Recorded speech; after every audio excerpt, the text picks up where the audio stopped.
Malgré tous les efforts que je fais pour essayer de jouer à tous les jeux, c'est impossible de tous les essayer. Mais des fois, il y en a qui nous tentent, puis des fois, il y en a qui nous tentent moins. L'école du jeu, en partenariat avec la boutique L'Imaginaire. Au-delà de vos attentes.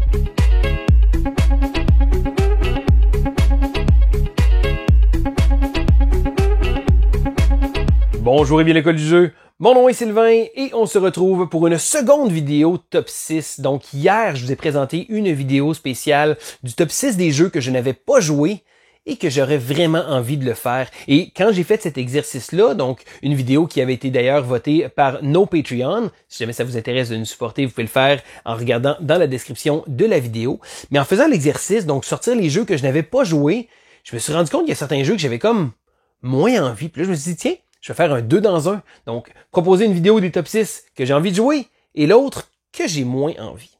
Donc, les paramètres que je me suis servi parce que, bon, pour ça, chaque fois que je fais un top, je me mets toujours des petits paramètres. Bien entendu, des jeux que je n'ai pas joués. J'ai essayé de prendre des jeux qui sont relativement populaires, donc à peu près dans le top 300 de BGG. Encore une fois, comme ci, comme ça. Mais j'ai pris des jeux qui, souvent, sont très aimés de certaines personnes.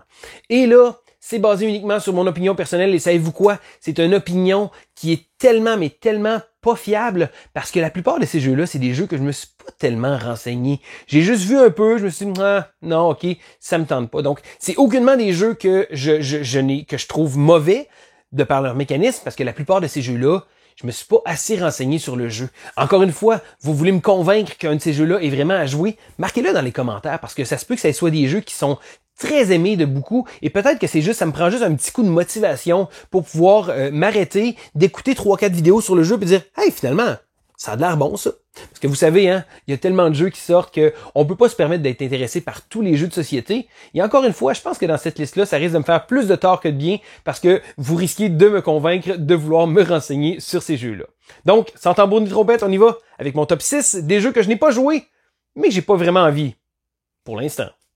Numéro 6. En 6e place, c'est le jeu Star Wars Rebellion. Oui, je sais, je commence fort, je frappe fort avec un jeu qui est très aimé de beaucoup de monde. Mais je pense que, bon, pour ceux qui ne le savent pas, Star Wars Rebellion est un jeu à 2 joueurs. Je pense qu'il y a un mode en équipe qu'on peut jouer qui reprend l'univers de Star Wars. Et je trouve ça bizarre que ce jeu-là me fasse pas plus de l'œil parce que j'aime beaucoup l'univers de Star Wars. C'est un jeu à 2 joueurs, mais c'est un jeu assez costaud à 2 joueurs. Et lorsqu'on arrive avec des jeux comme ça, des jeux spécialisés, et vous allez le remarquer dans cette vidéo-là, ça se trouve être difficile. Il faut trouver le bon joueur et trouver un joueur avec qui on va être amené à rejouer souvent. Et je sais pas si j'aurais ce type de joueur-là dans mon entourage parce que souvent, c'est des jeux qui, à première partie qu'on va faire, on va ah, ok, c'est intéressant, mais c'est des jeux qui se bonifient en y rejoignant. Et étant donné, encore une fois, je veux pas faire pitié du tout, j'en parlais dans mon autre vidéo, étant donné que je suis le genre de joueur qui aime beaucoup les nouveautés, des nouveaux jeux, parce que j'aime ça vous en présenter, hein, mais ça, c'est mon excuse, mais ça fait en sorte que je ne vais pas revisiter toujours le même jeu encore et encore. Et je pense que Star Wars Rebellion, c'est vraiment la raison pour laquelle je me suis pas trop intéressé parce que je suis certain que c'est le genre de jeu que je voudrais jouer beaucoup, mais que j'aurais pas souvent l'occasion de le faire. Encore une fois, je veux que vous me donniez vos opinions dans les commentaires. Je sais que c'est un jeu qui est très aimé et je veux savoir pourquoi vous l'aimez. Numéro 5. En 5e place, c'est le jeu Lisboa. Pourquoi il se retrouve dans mon top des jeux que j'ai pas envie de jouer? Eh bien, Vital Lacerda est un designer vraiment incroyable. Il produit des designs, des jeux qui sont très intelligents, des jeux qui sont incroyablement recherchés. J'ai joué à The Gallerist, j'ai également joué à On Mars, et je dois vous dire que je n'aime pas nécessairement les jeux de Vital Lacerda. Je sais pas pourquoi, j'ai de la misère à mettre le doigt dessus. On dirait que c'est comme des designs qui sont tellement brillants, tellement intelligents, mais qui sont pas amusants. Du moins pour ma part. Donc, c'est la raison pour laquelle Lisboa se retrouve dans ce top-là, parce que j'ai seulement joué à 2 jeux du designer et à chaque fois, j'ai envie de vouloir les aimer. Le thème de The Gallery, je le trouvais super. Il y a Kanban, il y a plein de jeux que Lacerda va sortir et je sais pas, on dirait que je n'accroche pas, j'ai de la misère à accrocher là-dessus.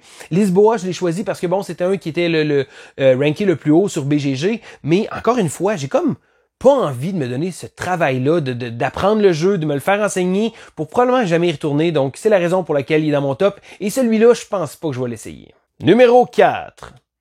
En 4e place, je m'attaque à un jeu solo très aimé qui s'appelle Spirit Island.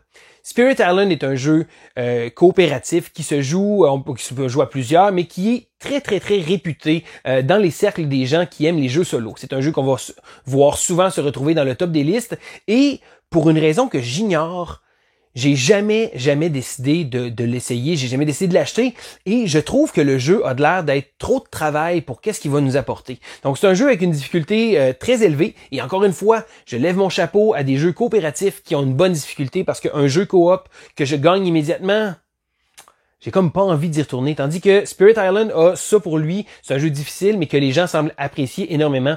Malheureusement, je sais pas, j'ai comme pas envie. Le jeu a de l'air un peu trop fiddly, un peu trop complexe pour son propre bien. Le thème est vraiment super. Le fait que là, on a des colonisateurs qui arrivent sur une île et on contrôle les esprits, on doit tenter d'essayer de se débarrasser de l'envahisseur en tant que tel. C'est un jeu qui a un thème très nature, très... mais c'est un jeu, je pense, qui demande... Encore une fois, une dévotion que je n'ai pas à donner à ce jeu-là. Donc, malgré le fait que ça se trouve être un des jeux solo favoris de tout le monde, ou presque, pour ma part, Spirit Island, j'ai pas trop envie de l'essayer.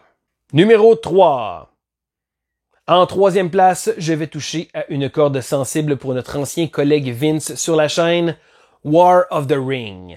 War of the Ring est un thème que j'aime beaucoup, le thème du Seigneur des Anneaux, une franchise que j'aime énormément, et c'est un univers qui résonne beaucoup avec moi. La raison pour laquelle War of the Ring fait ma liste, c'est que c'est un jeu à 2 joueurs, encore une fois, un jeu assez long, assez spécialisé. Est-ce que vous me voyez où je m'enligne, là? Un peu comme Star Wars Rebellion, je me suis dit, j'ai comme pas envie de me mettre à jouer à ce jeu-là, peut-être de peur de l'aimer, peut-être, et de faire en sorte que j'aurai pas nécessairement l'occasion d'y jouer souvent. C'est un jeu que je me connais très peu de choses. Encore une fois, c'est bizarre, hein, parce qu'il y a des jeux comme ça que on va se renseigner, puis je me renseigne énormément. Là, lorsque je vois des jeux qui m'intéressent, souvent, je vais écouter plusieurs vidéos, je vais regarder je vais lire les règles, lire des revues, des choses comme ça. Mais pour War of the Ring, je sais pas, on dirait qu'il y a de quoi qui m'attire pas nécessairement dans ce jeu-là. C'est probablement mon ignorance totale qui fait en sorte que ça m'intéresse pas, mais que voulez-vous, hein, des fois, il faut réussir à mettre nos petites œillères, essayer de se fermer les yeux, puis dire comme, j'en ai-tu vraiment besoin? J'ai-tu vraiment besoin de me créer un nouveau besoin? Je pense pas. Numéro 2. En deuxième place, je vais toucher à un des jeux favoris de mon collègue JP. Ben non, c'est une joke, je parle du 7e continent. Donc, le 7e continent. Un jeu avec une trame narrative, un jeu dont vous êtes le héros qui nous fait explorer à travers maintes et maintes aventures, on va explorer. Le concept de base est bon, mais j'ai toujours hésité. J'avais hésité à le backer, j'avais hésité ça, et je pense que rendu où j'en suis là, je pense pas que c'est le genre de jeu que j'ai vraiment envie. Et là, c'est drôle parce que je parle de jeux comme ça. Il y a beaucoup de jeux Legacy qui pourraient rentrer dans cette catégorie-là. Des jeux que j'ai pas nécessairement l'occasion de rejouer. Encore une fois, je ramène encore la même rengaine de dire, j'ai pas l'occasion souvent de jouer à des jeux de manière soutenue. Je vais jouer à des jeux différents partout à gauche et à droite, j'adore ça, mais de jouer à un jeu de manière soutenue. Et le 7e continent demande une espèce d'investissement de temps, de dire, hey, je vais m'y mettre, je vais faire les aventures comme ça. Et je sais pas, hein, je pense pas que ça me tente. Et de voir à quel point mon collègue JP a encensé ce jeu au courant de 1001 vidéos.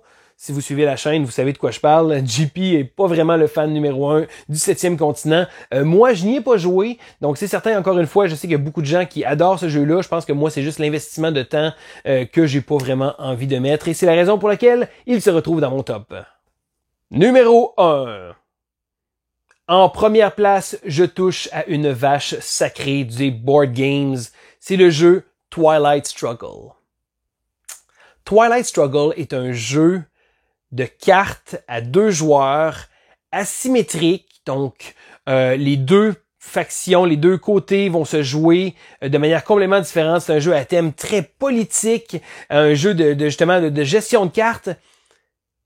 Et c'est un jeu qui a tellement pas l'air attirant pour moi. Je sais, il y a beaucoup de gens qui vont adorer ce jeu-là, et beaucoup de fois, je me suis dit, faudrait que je me renseigne, faudrait que je me convainque d'essayer ce jeu-là. Je vais peut-être acheter une application, faire un tutoriel, quelque chose comme ça. C'est un jeu qui me dit tellement rien. Et c'est un jeu qui a été au top de BGG pendant très très longtemps. C'est un jeu qui est un classique ludique pour beaucoup de gens. Un jeu qui demande à être rejoué souvent avec la même personne pour connaître les cartes de l'autre, pour connaître le côté... L'idée du jeu politique est très intéressante. J'ai joué à des jeux avec plus petite échelle, mais je sais pas, j'ai de quoi qui me rebute sur ce jeu-là.